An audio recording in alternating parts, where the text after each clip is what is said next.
महाराष्ट्र शासन शालेय शिक्षण व क्रीडा विभाग राज्य शैक्षणिक संशोधन प्रशिक्षण परिषद महाराष्ट्र पुणे यांनी काय जो परिपत्रक आहे त्याचा विषय असं बघा, जे आपण संकलित पॅट 2 म्हणजे संकलित चाचणी ज्या विद्यार्थ्यांचे अध्ययन निष्पत्ती संपादनाचा अहवाल म्हणजे लाईव्ह रिपोर्ट पाहण्याची अथवा डाउनलोड करण्याची सुविधा उपलब्ध करून दिलेबाबत म्हणजे बघा, आपण स्विप चॅटवर पॅट 1 पॅट 2 चे म्हणजे संकलित चाचणीचे आणि पायाभूत चाचणीचे मार्क त्या ठिकाणी भरत असतो स्विप चॅटवर. आता ते आपल्याला प्रत्यक्ष त्या ठिकाणी विद्यार्थ्यांना किती मार्क पडले हे आपल्याला पीडीएफच्या स्वरूपात त्या ठिकाणी डाउनलोड करता येते असे या ठिकाणी सांगितलेले आहे.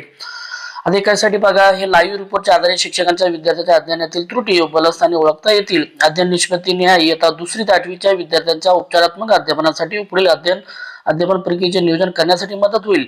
शिक्षणाधिकारी, वरिष्ठ अभिव्यक्ता, उपशिक्षणाधिकारी, अधिव्यक्ता, गट शिक्षणाधिकारी, सहाय्यक प्रशासन अधिकारी, विस्तार अधिकारी, केंद्र प्रमुख, साधन व्यक्ती या पर्यवेक्षी यंत्रणेस वर्ग भेटी दरम्यान सदरील अहवालानुसार विद्यार्थ्यांची संपादन पडताळणी करता येते.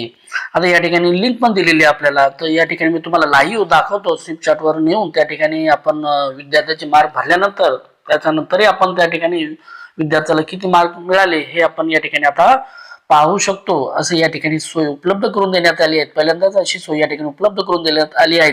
तर चला तर या ठिकाणी मी स्विप चॅटवर येतो, मी लाईव्ह तुम्हाला या ठिकाणी दाखवतो.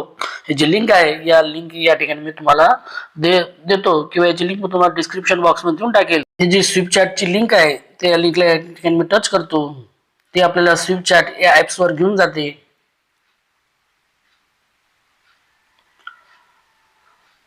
यानंतर बघा, हे जे दिसते बघा, तुम्हाला कोणती भाषा निवडायची, मी या ठिकाणी एक स्टेप पुढे आलेलो आहे. या ठिकाणी मी मराठी भाषा सिलेक्ट करतो.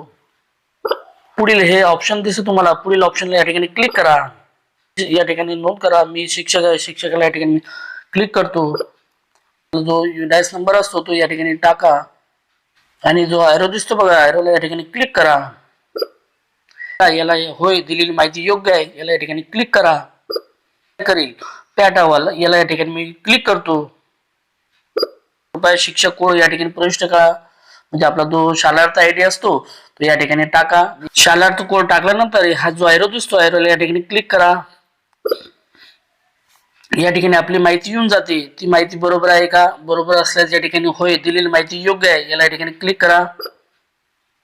सिलेक्ट रिस्पॉन्सला या ठिकाणी मी क्लिक करतो. माझ्याकडे 5चा वर्ग आहे म्हणून 5चा वर्ग या ठिकाणी मी क्लिक करतो. या ठिकाणी बघा, तुम्ही पाहू शकता या ठिकाणी पीडीएफ त्यांनी भरून दिलेली आहेत आणि पीडीएफ ला या ठिकाणी मी या ठिकाणी डाउनलोड करतो आणि या ठिकाणी याला मी ओके करतो अशी, आणि याला मी WPS ऑफिस मध्ये या ठिकाणी पाहतो. पॅट एक्झाम रिपोर्ट कार्ड या ठिकाणी आलेलं आहे बघा, तुम्ही पाहू शकता. या विद्यार्थ्याचं नाव दिलेलं आहे, त्यांना किती मार्क मिळाले ते या ठिकाणी दिलेले आहेत. इंग्लिश मध्ये, मराठीमध्ये आणि मॅथ मध्ये त्यांना किती टक्के मिळालेले ते या ठिकाणी दिलेले आहेत. याच्यावरून ते ऑब्झर्व करू शकता. या ठिकाणी सर्व माहिती दिलेली आहेत. अशा प्रकारे आपण विद्यार्थ्याची या ठिकाणी विद्यार्थ्याचे मार्क किती मिळाले आता या ठिकाणी रिपोर्ट कार्ड या ठिकाणी आलेलं आहे, तुम्ही या ठिकाणी पाहू शकता. अशाच प्रकारचे व्हिडिओ आवडल्यास व्हिडिओ लाईक, शेअर आणि सबस्क्राईब करायला विसरू नका. थँक्यू.